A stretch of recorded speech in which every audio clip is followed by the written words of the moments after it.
Tonight's date is March the 18th, 2025. I'm Phil Como, Vice Chair, sitting in for Brad Mitchell, who is absent tonight. I'll start the meeting giving a brief overview of what the Planning Advisory Committee does and what our mandate is. It consists of 9 citizens of St. John who have been appointed by the city's nominating committee. Our role is to provide advice to Common Council on applications to amend the municipal development plan, the zoning bylaw, or Section 59 conditions, subdivision proposals, public right-of-ways, easements, or dedications for land, public purposes, and to make decisions with respect to proposals for conditional uses, significant variances, establishment of similar, compatible, and temporary uses. Our views and opinions are independent. This is how tonight's meeting will progress. Shortly, I will ask the committee to adopt the agenda. Following the agenda, we'll do a roll call of members on the committee. Then we'll approve the minutes from the previous PAC meeting. Then declare any conflicts of interest for tonight's items. After that, we will go through the evening's applications and follow the agenda until it is complete. For each item, city staff will provide an overview presentation. Following this, the applicant will be asked to address the committee. Once the applicant has finished their presentation, the committee may ask some follow-up questions. We will then open it up to the public and welcome anybody from the public to address the committee. Each speaker has 10 minutes. We ask you to please to avoid repetition, concerns, or viewpoints. If you have a large group, like tonight, we ask that you delegate to a single representative. Once it is your turn to speak, you'll be called up to the pedestal. The committee may have some follow-up questions. Please note the committee has read all the letters and comments submitted to this meeting. The committee may ask the applicant to return to respond to any comments that arise during the public hearing, and after this, the public hearing will be closed. No further comments may be made by public or the applicant at this point. Only the questions or clarification to city staff by our committee. Please remember this is a safe place and we ask for everyone to conduct themselves in a respectful manner. Members of the public, you are welcome to remain in the chambers and listen to the debate and decisions of the committee. However, once your item is concluded, you may leave, and that's not going to come into effect because we have one item tonight. All right, so let's move on to our meeting. I will ask the committee to accept the agenda. Okay. All in favor? Opposed? Carried. Thank you. A quick roll call. With us tonight, we have Councillor Gary Sullivan, Councillor Jerry Lowe, we have Peter Pappas, we have Ann McShane, we have Alishama Elderman, not bad, and myself, Vice Chair Phil Como. Missing tonight is Brad Mitchell, our Chair, Josephine Chekwaz, and Terry Hutchinson. All right.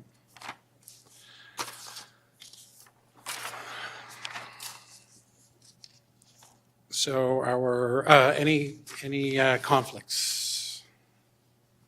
No conflicts. All right. And I'll take a motion on last meeting's minutes. And Peter, okay. And we'll, as amended. All right, all in favor? Opposed? Carried. All right, let's move to the items on the agenda. We have one tonight, which is 5.1, Section 59, 120 Carlton Street. Applicant is Margot Butler, landowner John Howard Residential Society. Location is 120 Carlton Street, PID 000376564. Plan designation is primary center. Zoning is neighborhood community facility. Application type is Section 59 amendment. And Eva will give it to you. Thank you. So this is an application for an amendment to existing Section 59 conditions. In 1978, conditions restricting the property to 10 beds were imposed during a rezoning from residential to institutional use. And then in 1990, the former conditions were amended again, and the current conditions were placed upon the property to restrict it to not more than 15 persons and associated offices. Staff are recommending removal of the conditions and no new conditions. The subject property is located in the Central Peninsula at the edge of the primary center, west of the intersection of Carlton and Coburg Street. The property has an area of around 300 square meters and includes the existing John Howard Society building, as well as 3 tandem parking stalls. Here's an image of the building and site. The applicant has indicated further beds can be accommodated in the existing building. Any future additions or renovations would require permits and be limited by the zoning and size of the lot. The 2 small images are just looking up the street, west and east down Carlton. Site is designated as primary center in the municipal plan. It's also within the Central Peninsula Secondary Plan in the Waterloo Village area. Policy alignment, LU 13 recognizes the Uptown Primary Center as the major business, office, retail area within the city, featuring mixed-use development and intense activity. The rescinding of these conditions does allow for the expansion of an existing use, which aligns with the primary center's role as a mixed-use area. Policy LU 19 ensures the Uptown maintains a compact urban form, and the site itself is existing and has operated for over 4 decades. Expanding its operation will just help meet the growing need of community while keeping that compact urban form. And then since this is in the secondary plan of the Central Peninsula, it is compatible with that plan in the sense that the existing building is an appropriate height and massing for the neighborhood, and the development protects the pedestrian street level experience by being of appropriate scale. The site is zoned as neighborhood community facility, which is designed to accommodate a range of community-oriented facilities such as arenas, community centers, schools, etc. It also is designated to accommodate or designed to accommodate supportive facilities and supportive housing. The John Howard Society, which has been operating here for over 4 decades, is an appropriate use of the CFN zone and conforms to the intent. With the removal of conditions limiting the number of beds, any expansion would still need to meet the current standards of the zone. Letters were mailed out to property owners within 100 meters of the subject site on March 5th. No letters or calls have been received as of this presentation. Public notice was posted on March 10th, and the council date is scheduled for April 7th, 2025. So staff are recommending that the conditions imposed in May 1990 be rescinded and no new conditions be placed. Thank you. I believe one letter came in yesterday that the committee received. Committee, any questions for staff? Okay, thank you. All right, we'll call upon the applicant. You could just give your name and let us know if you're in agreement with staff recommendations. My name is Margot Butler. I'm the Executive Director of the John Howard Society. I've been employed there for 34 years. Mark Palmer, I'm the President of the Society here in St. John. Okay, welcome. Are you in favor of staff recommendations? Absolutely. Okay. The need is there, and we would appreciate it. Okay.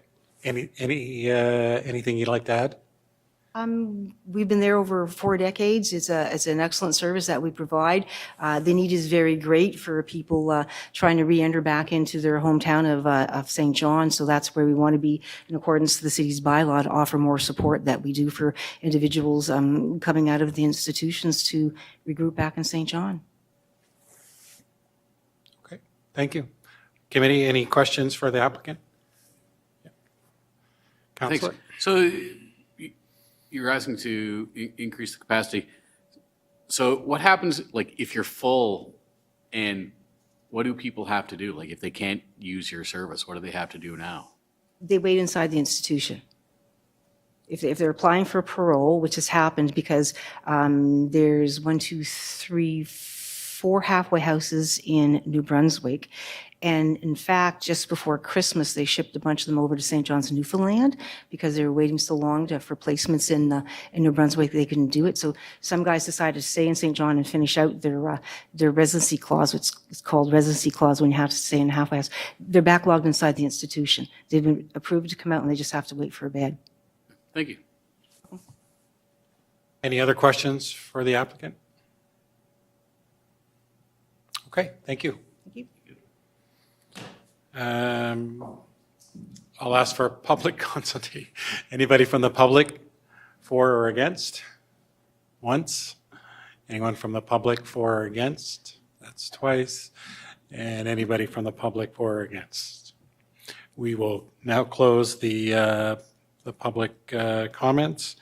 Bring it back to committee. Any? Okay.